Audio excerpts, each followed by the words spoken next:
Good evening and thanks for joining us. I'm Denise Middleton. And I'm Dawn Scott. The frigid weather is putting a strain on utilities across the state, causing hundreds of power outages. THV 11's Macy Jenkins has been talking with Entergy Arkansas all day as they deal with power shortages.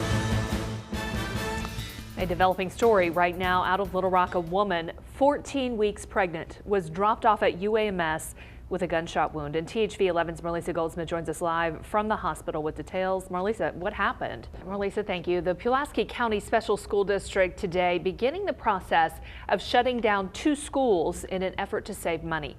District spokesperson Deb Roush tells us the district needs to cut $20 million from its budget after losing desegregation funding. Their solution includes closing Northwood Middle School and Scott Elementary starting next fall. Roush says no layoffs, though, are expected. As for the students, the 125 kids at Scott Elementary will go to Harris, 12 miles away. The middle school kids will be split between Sylvan Hills and Jacksonville Middle Schools. Karen Johnson's son is one of those students. A 2nd grade Common Core curriculum is teaching children in Conway about slavery. But the way they're doing it has some parents so outraged they kept their child home from school today. Plus, the Senate panel votes to pass the controversial Keystone XL pipeline. What's next now? A Central Arkansas neighborhood in a frenzy after a child reports an attempted kidnapping, a story you'll have to see to believe. Plus, temperatures take a dive and schools work hard to keep kids safe by keeping them warm. And a neighborhood in North Little Rock battling a foul issue. We explain. The news starts now. Now from Arkansas's News and Information Center, this is THV 11 News at 5. It is the first big freeze of the season. Temperatures expected to drop into the teens now. Good evening and thank you for watching. I'm Dawn Scott. It's been a project years in the making, a new Jackson County jail, and after setbacks, the end is finally near. The contract to begin construction finally signed this week. County Judge Jeff Phillips says the big reason for the new jail is overcrowding. Although they only have 27 beds, they average about 50 inmates or more. The new jail will provide the county with 104 beds, which will help Sheriff David Lucas keep prisoners in custody. This is THV 11 News at 6. A chilling change in temperature and chilling stats about our state's roadways. Both our top stories tonight. We thank you for watching. I'm Dawn Scott. And I'm Craig O'Neill, and our roads are bad, billions of dollars worth of bad, and the money to fix them just isn't there. And tonight, a report is out detailing how bad it is and asking for more money. But does that report call for higher taxes? THV 11's Marlisa Goldsmith with answers for us tonight. Marlisa. Anyone who knows 14-year-old Grant Leslie knows that when it comes to the drums, he has amazing talent. But when Mother Nature sounded her fury April 27th, all fell silent for this young musician. Tonight, we share the moment, though, that he gets the surprise of his life. It was November when we first met Grant Leslie. He jammed big on the drums while our cameras rolled.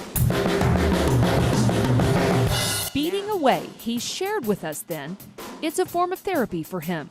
His mom, Westy, at the time, explains that Grant was diagnosed at birth with a rare condition. The doctor automatically knew that he had a condition, arthrogryposis multiplex congenita. You can see the effects while Grant plays out his other passion, baseball.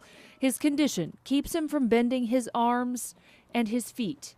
Miraculous, then, that he can even move his sticks enough to beat his drum set. Now fast forward to spring. It was just complete disaster. Everything was just kind of destroyed and very heartbreaking. April 27th, Grant and his family in the direct path of a deadly tornado. Look closely at this photo. There's a pink mattress. That's where the family took cover when it hit. Their Mayflower home leveled, a total loss. It's loud and everything's falling down on us, and then it just stops. And then we look around and we see that our house is gone. Lost everything. Including your drums? Including my drum set. That's what I was torn up most about, my drum set. Now fast forward to today, the Guitar Center in West Little Rock. Grant enters the store thinking he's simply here to look and dream about a new set of drums. Little does he know, he's about to get the surprise of a lifetime. Our photographer in open view pretending to do an interview on a fake drum off. Our photographer asks Grant to play for the camera so he'll have video for the story. Grant in full compliance on throne. Beating possibly the nicest drum kit he's ever played. After a minute or two, a group of us walks in to share some very big news, but he won't stop playing. When he finally quiets down, the Guitar Center's Jeff Morgan steps up. Grant, on behalf of all of us as musicians, we got this kit for you. We heard your kit was damaged in the tornado. So this is your new drums, courtesy of DW Sabians. This is your kit. Everything, the stool, everything, this is your drum set. No. Shock for this young man, and not a dry eye among those of us watching it unfold. Thank y'all, all of y'all, thank y'all. Man. The stars really aligned in this whole thing. Really, it all kind of just fell into place, so everything good happened. I thought it would take a very long time to replace since, our living conditions and everything, we're living in an apartment and everything. I just thought, it's gonna just take a long time to get a drum set back. It takes me away. It can't really describe the feeling I get when I play the drums. A young drummer who, despite challenge after challenge, keeps making music. Love it. I can't wait to play it. Can't wait to move into a house and just play this thing all the time. DW Drums and Sabian Cymbal Company, along with an anonymous donor, made this happen for Grant. Also, Conway Institute for Music donated Grant a year of free lessons.